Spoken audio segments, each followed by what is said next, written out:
Halo teman-teman, selamat malam. Perkenalkan nama saya Ines dan hari ini saya mau bercerita tentang pengalaman saya.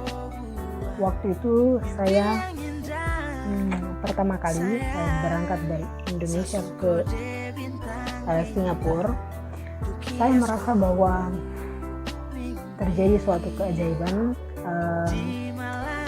terjadi suatu mujizat pada saya. Mungkin dari sekalian kalian semua mungkin enggak percaya kalau mujizat itu ada, dan mungkin ada orang yang beranggapan bahwa ya sesuatu itu terjadi yang mungkin kan karena kebetulan gitu, karena memang harus terjadi kebetulan. Tapi kalau menurut aku sesuatu yang mustahil, yang dipikirkan kita mustahil tapi terjadi pada kita, itu aku pikir itu adalah sebuah mujizat dari Tuhan sendiri. Jadi hari ini saya mau berbicara menceritakan pengalaman saya. Jadi waktu itu tanggal 1 September 2015 saya berangkat dari kampung saya menuju ke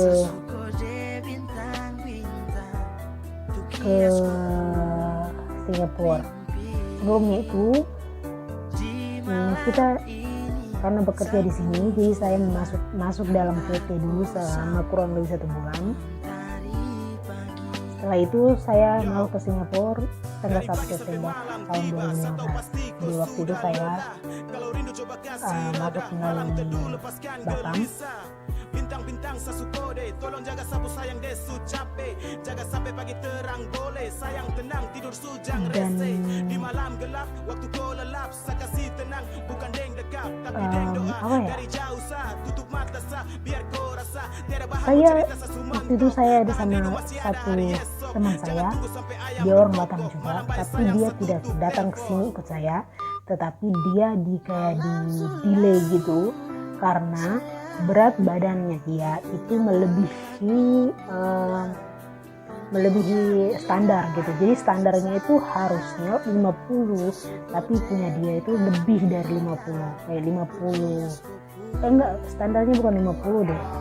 Ya kayaknya 50 atau 60 standarnya, tapi dia punya lebih. Jadi dia delay, dia katanya untuk dipulangkan dulu, terus kurusi badan sedikit dulu, turunkan berat badan dulu, baru pergi lagi. Dan karena dia orang Batam, bukan orang Batam, dia tinggal di Batam juga. Akhirnya kita terbang sama-sama sampai di Batam. Sampai di sana, saya sendiri yang berangkat ke sini. Saya ikutnya melalui administrasi di pelabuhan. Ketika saya masuk, itu saya benar-benar sendiri, terus diantar oleh seseorang, kayak bekerja mungkin dengan petugasnya atau apa, diantar terus sampai saya disuruh duduk di ruang tunggu sampai mereka bilang nanti ada yang datang panggil, ya kan. Nah terus ketika seseorang itu datang panggil aku, terus aku pergi ke tempat pemeriksaan, kayak semacam ruang interogasi apa ya namanya. Itu ketika masuk di situ, saya dikasih paspor sama surat kayak tiket gitu, kasih. Terus yang saya herannya gini, sebelum masuk ke dalam kamar itu, di ruangan itu, saya diminta begini, kalau seandainya petugas tanya kamu dari mana, kamu jangan bilang kalau kamu dari NTT, kamu harus bilang dari daerah lain gitu. Terus aku bilang daerah lainnya daerah mana, karena memang aku nggak tahu kan. Terus dia bilang dari Pontianak. Terus aku bilang Pontianak, kalau seandainya petugas itu tanya desanya apa, RT-nya berapa, RW-nya berapa, yang mana aku tahu, ya kan. Jadi aku bilang ya udah sebut Pontianak aja. Jadi aku masuk, terus petugasnya nanya, nama kamu siapa? Terus aku jawab, asalnya dari mana? Terus mereka kan udah lihat di paspor aku kan tempat lahirnya kan namanya beda. Terus mereka tanya lagi, ini nama ini ada di mana, ini kampung ini ada di mana. Terus aku berbohong bilang ada di Pontianak.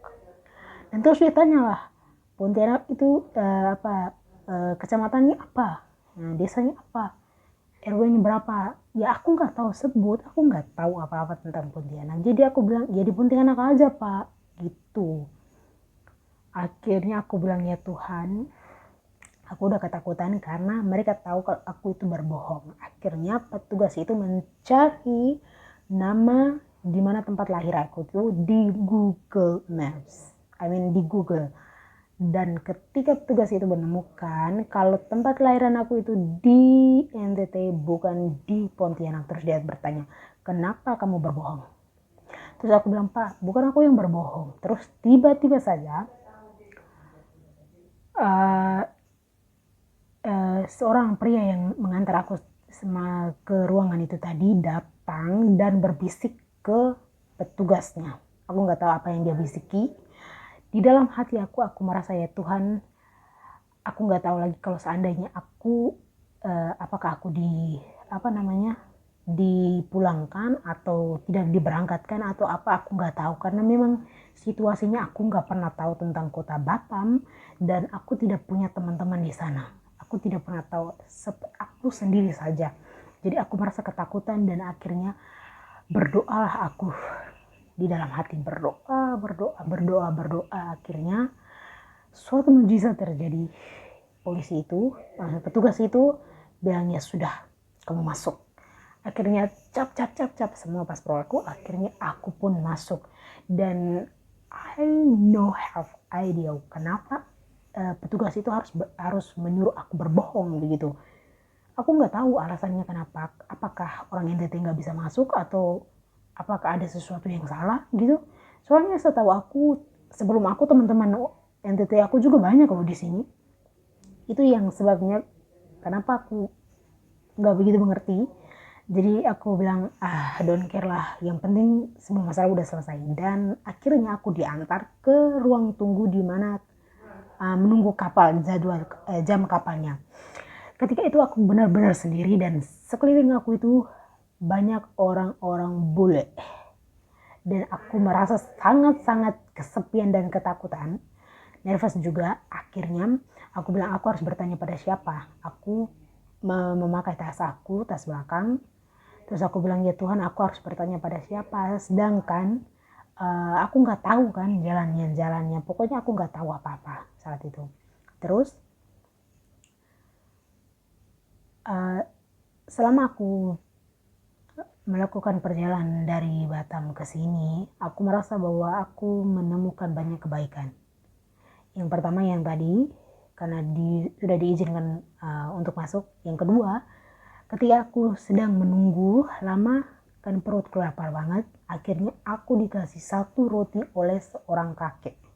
Aku nggak tahu kakek itu siapa, dia datang tiba-tiba, terus karena aku merasa kayak aku lapar, akhirnya aku pegang roti aku, tapi dia mengasih aku satu roti dan satu botol air, dan dia bilang makan. Terus aku bilang terima kasih nenek, gitu. Nah setelah itu dia tanya, kamu mau kemana? Aku bilang aku mau kerja di Singapura. Dia bilang udah pernah atau belum? Aku bilang ini pertama kali. Terus dia nasihati aku gini, kerja yang baik, semoga kamu, dia juga berdoa agar aku menemukan majikan yang baik begitu. Semoga kamu dapat majikan yang baik. Kalau kamu kerja yang baik, kamu dapat majikan yang baik juga. Dan aku bilang iya nih, terima kasih. Dan akhirnya kita ngobrol-ngobrol sampai akhirnya dia juga mau kesini lagi kan. Akhirnya kita satu kali pergi dan aku masuk ke kapal juga, duduk barengan sama dia. Dan ketika beberapa menit mau sampai pelabuhan di sini, dia bertanya pada saya, apakah kamu sudah menelpon keluarga kamu di sana? Terus aku bilang belum. Dia memberi aku uang $10 Singapura buat aku untuk beli kartu buat telepon keluarga aku. Betapa baiknya nenek itu, aku sangat-sangat merasa bersyukur sekali.